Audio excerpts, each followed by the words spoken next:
Hello दोस्तों, कैसे हैं आप सब। मैं स्वप्निल आपका दोस्त आ गया हूं आपके लिए एक नया टॉपिक लेके, वेक्टर्स। देखिए, आज से हम क्लास 11th का फिजिक्स स्टार्ट कर रहे हैं और हम chapter number 2 motion in a straight line से स्टार्ट कर रहे हैं। लेकिन उससे पहले, उसको पढ़ने से पहले हमें कुछ टर्म्स जानना जरूरी है, जिसके बाद हम लोग उसके न्यूमेरिकल्स बहुत इजीली कर पाएंगे। तो चलिए स्टार्ट करते हैं वेक्टर्स। सबसे पहले बात करते हैं स्केलर क्वांटिटीज की। स्केलर क्वांटिटीज वो क्वांटिटीज होती हैं जिसमें सिर्फ मैग्नीट्यूड होता है, डायरेक्शन नहीं होता है। जैसे कि मैं अगर आपको बोलूं कि यहां से 50 किलोमीटर चले जाइए, तो आपको नहीं पता है कि आप कहां जाओगे, नॉर्थ जाओगे, साउथ जाओगे, ईस्ट जाओगे, वेस्ट जाओगे। या मैं आपको बोलूं 50 kg, जैसे किलोग्राम में, इसमें कोई डायरेक्शन की जरूरत नहीं है। 10 PM टाइम में, इसमें कोई डायरेक्शन की जरूरत नहीं है। तो ऐसी क्वांटिटीज जिसमें सिर्फ मैग्नीट्यूड होता है, उसको हम बोलते हैं स्केलर क्वांटिटीज। इसके एग्जांपल्स क्या क्या हैं आप देख सकते हैं यहां पे। मास है, वॉल्यूम है, डेंसिटी है, टाइम है, टेम्परेचर है, इलेक्ट्रिक करंट है। आप में से बहुत सारे लोग सोच रहे होंगे कि हमने तो पढ़ा है कि करंट का डायरेक्शन होता है, तब ये स्केलर क्वांटिटी क्यों हुआ। आपको मैं आगे बताता हूं इसका रीजन। अब बात करते हैं वेक्टर क्वांटिटीज। वेक्टर क्वांटिटीज वो क्वांटिटीज होती हैं जो कि जिसमें स्केलर के साथ साथ वेक्टर क्वांटिटीज। अब बात करते हैं वेक्टर क्वांटिटीज की। वेक्टर क्वांटिटीज वो क्वांटिटीज होती हैं जिसमें मैग्नीट्यूड के साथ साथ डायरेक्शन भी होता है। ऐसे क्वांटिटीज को हम बोलते हैं वेक्टर क्वांटिटीज। जैसे कि मैं आपको बोलूं, आप 10 किलोमीटर नॉर्थ डायरेक्शन में चले जाइए, या 50 मीटर ईस्ट में चले जाइए। या कुछ क्वांटिटीज जो वेक्टर क्वांटिटीज के एग्जांपल्स हैं वो है डिस्प्लेसमेंट, वेलोसिटी, फोर्स, मोमेंटम। उम्मीद करता हूं आपको स्केलर और वेक्टर क्वांटिटी क्लियर हो गया होगा। आइए अब देख लेते हैं स्केलर और वेक्टर में क्या डिफरेंस है। तो जैसा मैंने आपको बताया, स्केलर में सिर्फ मैग्नीट्यूड होता है, वेक्टर्स में मैग्नीट्यूड के साथ साथ डायरेक्शन भी होता है। अब बात करते हैं सेकेंड डिफरेंस की। स्केलर क्वांटिटी तभी चेंज हो जाती है जब उसका मैग्नीट्यूड चेंज हो जाता है। वेक्टर क्वांटिटी चाहे उसका मैग्नीट्यूड चेंज हो जाए या उसका डायरेक्शन चेंज हो जाए, वो चेंज हो जाती है। अब बात करते हैं तीसरा। जो स्केलर क्वांटिटीज हैं वो लॉ ऑफ अलजेब्रा से चलती हैं, जो हमारा सिंपल लॉस है, जैसे 2 + 3 5, 1 + 4 5। ये सारे लॉस से ही इसका एडिशन होता है। लेकिन वेक्टर का अपना एक लॉ ऑफ एडिशन है, जो हम इसी लेक्चर में आगे डिस्कस करेंगे। इलेक्ट्रिक करंट इसलिए स्केलर क्वांटिटी होता है क्योंकि वो लॉ ऑफ वेक्टर एडिशन को फॉलो नहीं करता है। तो आपको इससे क्या पता चलता है, वेक्टर क्वांटिटीज में दो प्रॉपर्टी होनी चाहिए। एक तो उसमें मैग्नीट्यूड के साथ साथ डायरेक्शन होना चाहिए, और दूसरा वो लॉ ऑफ वेक्टर एडिशन को फॉलो करना चाहिए। चलिए अब हम बात करते हैं रिप्रेजेंटेशन ऑफ वेक्टर। हम वेक्टर को रिप्रेजेंट कैसे करते हैं।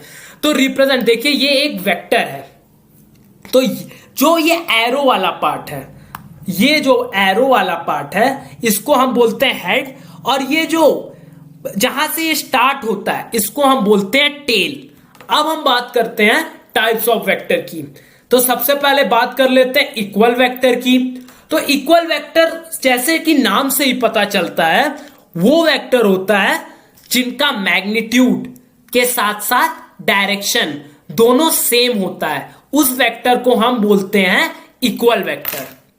नेगेटिव वेक्टर वो वेक्टर होता है जिसमें मैग्नीट्यूड तो सेम होता है लेकिन डायरेक्शन अपोजिट होती है। जैसे आप देख लीजिए, ये ए वेक्टर है और ये, अब इन दोनों का मैग्नीट्यूड तो सेम है लेकिन इसकी जो डायरेक्शन है वो अपोजिट है।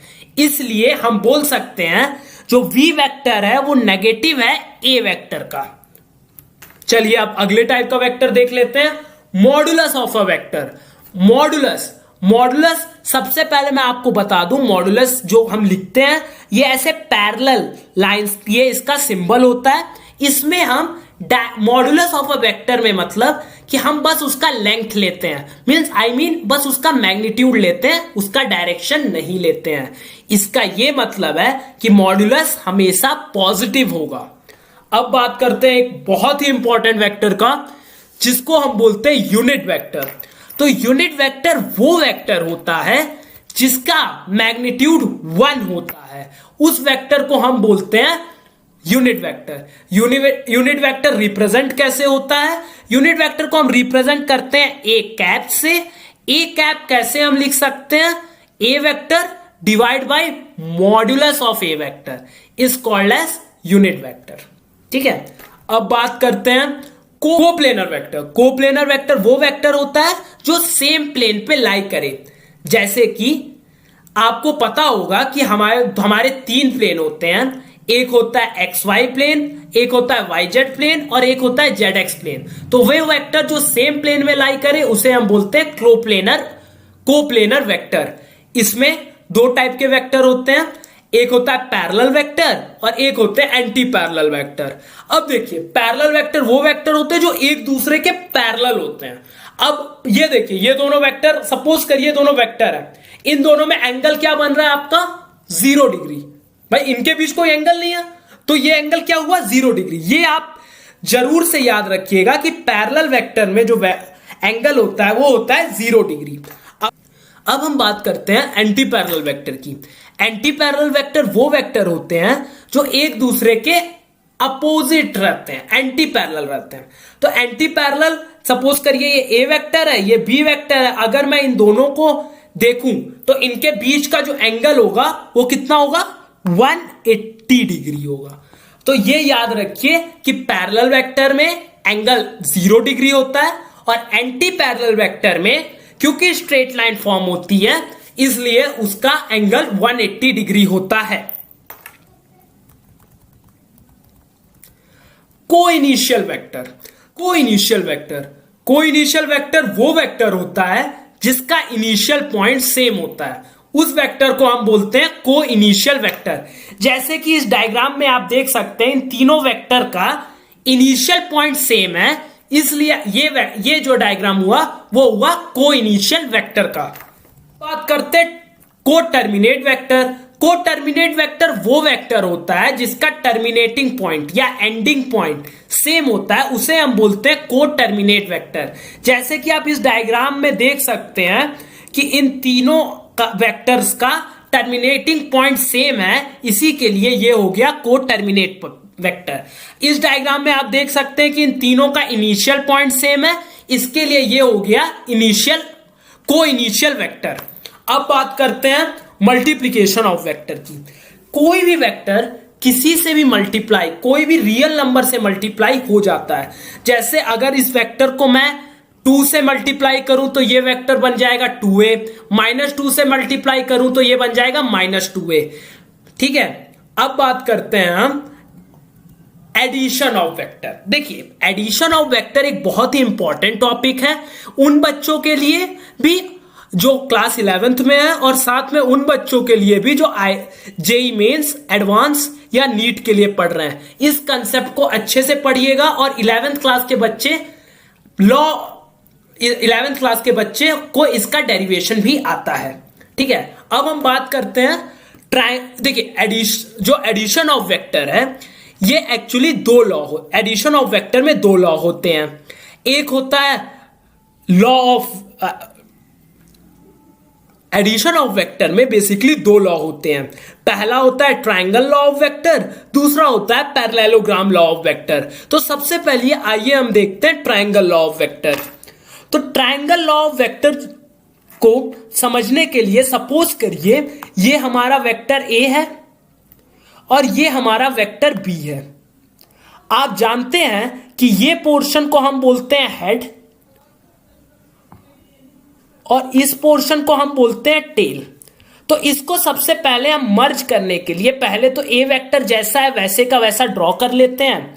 जो दूसरा वेक्टर होता है उसको पहले वेक्टर के हेड से दूसरे वेक्टर का टेल मर्ज करते हुए बनाते हैं और जो इनका रिजल्टेंट वेक्टर है, जो इनको ऐड करके जो दोनों वेक्टर आएगा उसको पहले वेक्टर के टेल को टेल से और सेकंड वेक्टर के हेड को हेड से एक साथ जोड़ देते हैं, तो ये वेक्टर जो होता है ये होता है रिजल्टेंट वेक्टर। एक बार फिर से, पहले क्या करना, पहले स्टेप में आपको ए वेक्टर वैसे का वैसा कर देना है। दूसरा, आपको उसके बाद ए वेक्टर के हेड से बी वेक्टर का टेल ज्वाइन करके दूसरा वेक्टर ड्रॉ करना है। और जो इनका रिजल्टेंट वेक्टर ड्रॉ करने के लिए आपको पहले वेक्टर के टेल से दूसरे वेक्टर के हेड को ज्वाइन कर देना है। तो ये हो गया आपका रिजल्टेंट वेक्टर। रिजल्टेंट वेक्टर वो वेक्टर होता है जो इन दोनों को प्लस करके आता है। आपको क्लियर हो गया? अब हम बात करते हैं पैरेललोग्राम लॉ ऑफ वेक्टर की। ठीक है, ये देखिए, जैसे कि आप जानते हैं ये ए वेक्टर है, ये बी वेक्टर है। इन दोनों को, ये ए वेक्टर, ये बी वेक्टर, हमने ऐसे रखा। और ये देखिए, अब इसका रिजल्टेंट वेक्टर क्या होगा? ये वाला वेक्टर होगा। ये मत कंफ्यूज होइएगा, पैरेललोग्राम वेक्टर से भी और ट्राइंगल वेक्टर से, ट्राइंगल लॉ से भी वेक्टर का मैग्नीट्यूड सेम होगा और वेक्टर का आंसर सेम आएगा। अब बात करते हैं, देखिए ए वेक्टर है, ये बी वेक्टर है, तो अब हमें ये resultant R is equal to A plus B vector, ये इसका बीच वाला हुआ R is equal to A plus B vector. अब हमको इसको पैरेललोग्राम कंप्लीट करने के लिए हमने बी वेक्टर के पैरेलल में एक लाइन बना दी, ए वेक्टर के पैरेलल में एक लाइन बना दी, तो ये भी हो गया ए वेक्टर, ये भी हो गया बी वेक्टर। अब क्वेश्चन ये उठता है कि हम इसको R is equal to A plus B को कैसे कैलकुलेट करेंगे। तो चलिए आते हैं, अब हम करते हैं इसका डेरिवेशन। ये बहुत ही इंपॉर्टेंट डेरिवेशन है और प्लीज इसको ठीक से समझिएगा। अब हम स्टार्ट करते हैं कि हम रिजल्टेंट ए प्लस बी कैसे कैलकुलेट करेंगे। देखिए, सबसे पहले तो इसको पैरेललोग्राम बनाने के लिए हमने ए वेक्टर के पैरेलल क्यूएस बना लिया और बी वेक्टर के पैरेलल पीएस बना लिया, और कंस्ट्रक्शन कंप्लीट करने के लिए एसएन और पीएन को ज्वाइन कर लिया। अब हमें दो राइट एंगल ट्राइंगल मिल गए, एक एसपीएन मिल गया और एक एक हो गया, एक हमें एसओएन मिल गया। अब हम देखिए, angle SPN is equal to angle QOP is equal to theta. ये दोनों एंगल इक्वल होंगे। अब इन ट्राइंगल एसपीएन, ये ट्राइंगल में ये वाला जो छोटा वाला ट्राइंगल है, इसमें हम साइन थीटा को लिख सकते हैं। साइन थीटा क्या होता है? Perpendicular upon hypotenuse. तो परपेंडिकुलर मतलब एसएन, देखिए थीटा के अपोजिट डायरेक्शन वाला चीज परपेंडिकुलर होता है, तो एसएन अपॉन हाइपोटेनस हो गया पीएस। तो हम इसको लिख सकते हैं एसएन अपॉन पीएस। ठीक है, अब SN is equal to PS sine theta, SN is equal to PS sine theta. अब क्योंकि ये दोनों वेक्टर एक दूसरे के पैरेलल हैं, तो मैं पीएस को, क्योंकि ये वेक्टर एक दूसरे के पैरेलल हैं, तो मैं पीएस को बोल सकता हूं वी वेक्टर। तो SN is equal to B sine theta. अब हमें मिल गया कॉस थीटा। अब हमें कॉस थीटा निकालने के लिए क्या करना है? कॉस थीटा क्या होता है हमारा? Base upon hypotenuse, base upon hypotenuse. तो अब बेस क्या है हमारा? पीएन, और हाइपोटेनस क्या है हमारा? SP PS. तो हम ऐसा लिख सकते हैं, cos theta is equal to PN upon PS. तो PN is equal to PS cos theta, और पीएस क्या है हमारा? B vector. तो हम लिख सकते हैं PN is equal to b cos theta. ठीक है, अब हम बात करते हैं, अब देखिए, अब हम इन ट्राइंगल एसओएन, ये एक राइट एंगल ट्राइंगल है।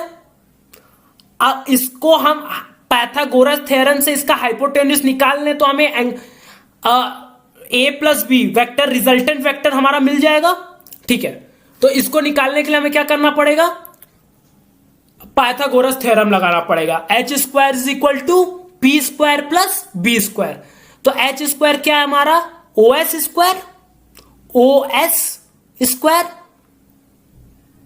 बेस क्या है हमारा? ओ एन स्क्वायर, और परपेंडिकुलर क्या है हमारा? S N square. ठीक है, तो अब OS क्या है हमारा रिजल्टेंट वेक्टर, तो हम इसको लिख सकते हैं आर स्क्वायर। अब ओ एन को कैसे लिख सकते हैं हम,